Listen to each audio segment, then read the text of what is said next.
I have a Google site that I want to post an audio file for people to visit the site and be able to listen to.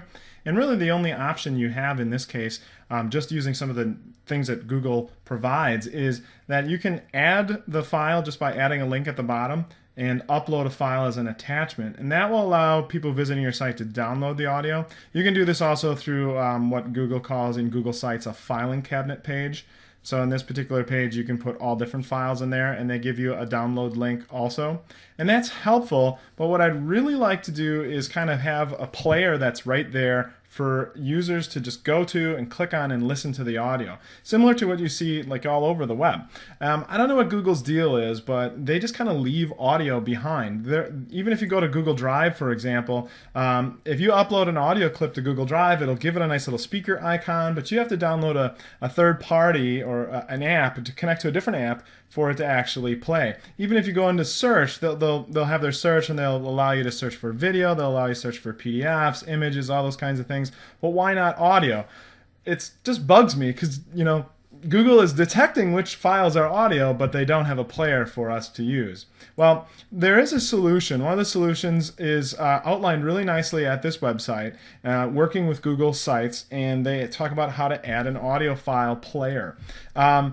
This process is really good, and I'll put the link to it in the description for this video. The only thing I don't like is that this particular video or this particular process uses Flash. And so if any of my students or anybody else trying to go to the website is using this, let's say from an iPad, this isn't going to work. So that's one kind of mark against it. So I came up with a different solution for us to insert an audio player using what's called HTML5, and that will work on all the modern browsers. So let's take a look. Here's a website that I made just real quick, and I said below is an audio file, and I have the link down here. It's attached, but I don't really want to use that. I want to insert a gadget actually. So I'm going to go to Edit, and I'm going to wait for the tools to load. And under Insert, here's where you can insert all kinds of different things. You can insert a YouTube video, and that's a solution a lot of people do. They'll just take the audio file, whether it's a podcast, they'll edit it, drop in a picture, and just make that picture the entire length of the video, and then put that video in there. But I mean, that's a lot of extra work that doesn't need to be there. And I think Google's overlooking the importance of audio, particularly in something like education, where students use the audio to kind of conjure up and get their imagination going. There are, you can connect to your Google Drive and look for files. Again, no audio listed in there. So what you want to do is go to More Gadgets in the middle. And this window is going to come up, and it's going to ask you, do you want to search for gadget in the public? That's not what we want to do. We want to go to Add Gadget by URL. And I'm going to put the URL that you need in the description for this video, but let me copy the URL. And the URL just gets pasted in there, and once we click Add, then we're going to have some settings here that we can adjust. Now the file that we're going to play right now is just some default file that I put in there for the gadget. It needed a file just from the get-go, and that's just a link to the Gettysburg address at the Gettysburg address at archive.org. You can do a different file type. MP3 is probably the more popular one.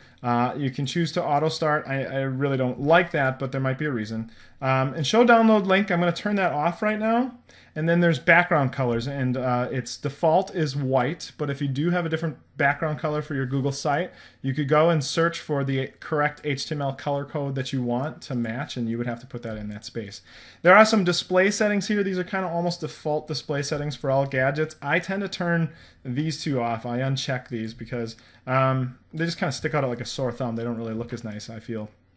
And these lengths and widths, or these widths and heights, I've adjusted so that they work the best in all of the browsers, Internet Explorer and the Safari on the iPad and things like that. There might be somebody might stumble upon a browser it doesn't work, but I've tried to test it as much as I could. So I'm going to go ahead and click OK, and you're going to see now when I go and click Save that I have a nice little gadget in here that's going to play the audio piece, and it's actually playing the default audio. So what I need to do is get a link to the audio file that I have. So if I knew where an MP3 lived somewhere online, I could just use that URL, copy that URL, maybe it's from like NPR or something like that, and then paste that in there. If it was my own audio, I could attach it to the page like this, and I could even hide this later. But what I want to do is go to this download link and just right click, copy that link address so I have it in my clipboard, and go back and edit the gadget.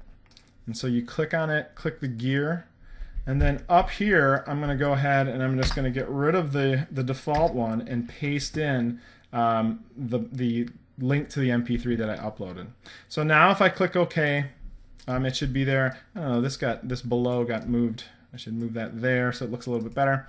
And I had some text kind of queued up here. Click the play button below. I put that in there and click save. And now I have a nice little gadget where I can press play and just listen to the audio, and here it just plays. And this will work on pretty much any browser because it's HTML5. Now the other thing that was on there was another setting that you can look at, and that is add download link. So what if you do want to give people the opportunity to actually download it, and you don't want to display the attachment down on the bottom because maybe you have a whole bunch of other files there and you don't want to show them, or you just don't like the looks of it? You do have the option, go into properties of the gadget and just go show download links. Switch that to yes. Click OK again. Save your settings. And what you're going to see is that it's just going to be a link, same thing, the player, and then a little link for people to also download the file, and that'll force the download for them. So there it is. There's how to put an audio player, an HTML5 audio player, into a Google site. I hope you like it. Thanks for listening.